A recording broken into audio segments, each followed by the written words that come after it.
In August of 1969, 500,000 people poured into a muddy farm in Bethel, New York, and accidentally created the most iconic music festival in history.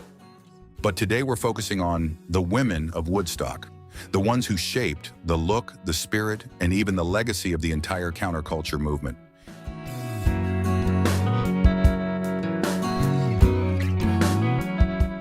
For many young women, Woodstock wasn't just a concert, it was an escape, a rebellion, and a chance to experience life outside the rules of 1960s America.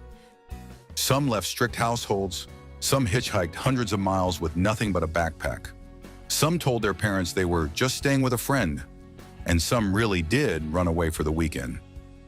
But the women of Woodstock didn't just attend, they defined the look of the late 60s counterculture. Fringe vests, tie-dye, embroidered jeans, handmade jewelry, Indian prints, suede boots, all made up the entire hippie aesthetic that still influences fashion today.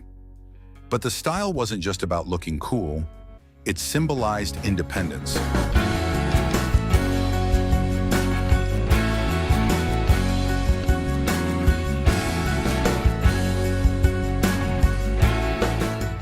For many women, the music was more than entertainment.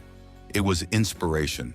Headliners like Janis Joplin or Grace Slick commanding the crowd proved something powerful, that you didn't have to be ladylike to be legendary.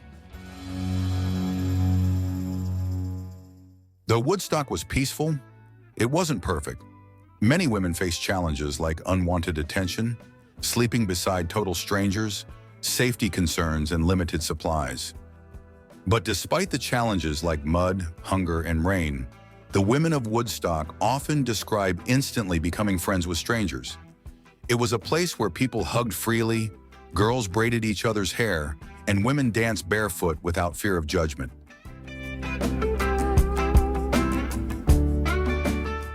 There was no social media, no phone cameras, no performances for online followers, just real human moments. The women of Woodstock were pioneers. They helped normalize women traveling independently, women expressing themselves freely, natural beauty over rigid standards, female leadership in music, peace movements, body positivity, and the entire bohemian, festival culture aesthetic. But women didn't just attend Woodstock. They helped run it, helping with communications and keeping the staff organized while thousands poured in. They were crucial in the operation of medical tents, the press tent, food distribution, stage coordination, and even helping to build the festival infrastructure itself.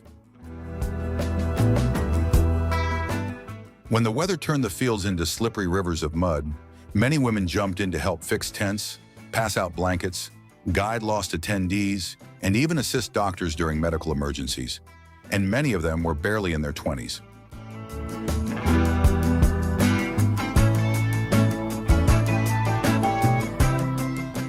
To fully understand these women, you have to understand the world they were living in. 1969 was a turning point. The Vietnam War was raging, the civil rights movement was still transforming America, the women's liberation movement was gaining momentum, and society expected women to marry young, follow rules, and keep quiet. So when thousands of young women danced barefoot in muddy fields, listened to protest songs, and shared free-spirited conversations with strangers, it wasn't just fun, it was revolutionary.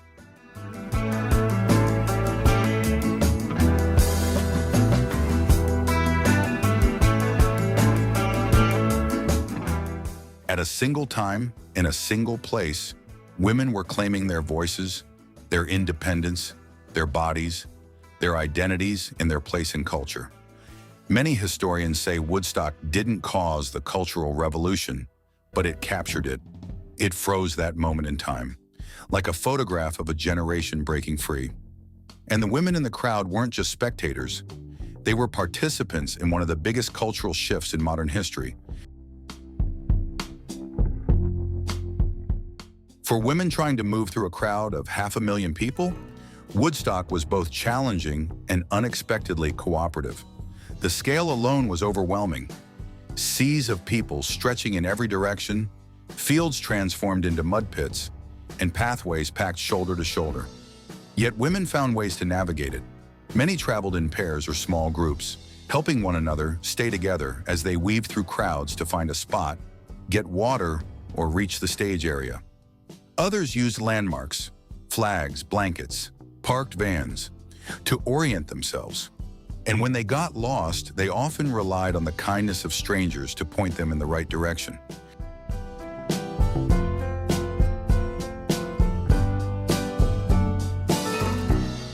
Despite the enormous crowd, there was an unusual sense of safety in numbers. Women walked freely at all hours, moving from performance to campsite to hillside without feeling threatened. The environment encouraged cooperation rather than competition, and even when the mud made every step a struggle, people worked together to stay upright and keep moving. Some women found themselves dancing for hours, losing all self-consciousness. Others sat still, letting the sound wash over them like a wave, and many connected deeply with the themes of the songs: peace, unity, rebellion, love, and the search for meaning in a changing world. Another remarkable aspect of Woodstock was how it brought together women from dramatically different backgrounds. There were college students, young mothers, artists, waitresses, activists, farm girls, city girls, and travelers from across the country. Some came from wealthy families. Others scraped together just enough money to make the trip. Despite their differences, the festival created a level playing field.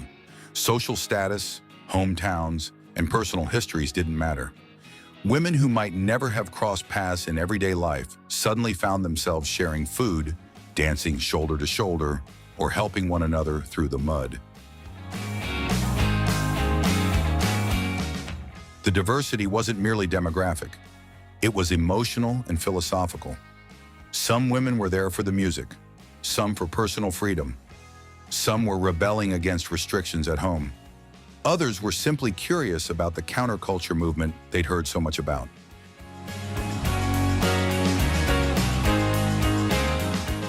This mix of identities created an environment that felt bigger, richer, and more layered than any one group alone could have produced.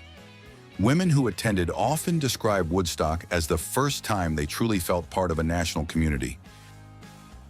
Woodstock didn't give women all the answers, but it opened doors. It showed them that other ways of living, thinking, and being were possible. And for women in the late 1960s, that realization was transformative.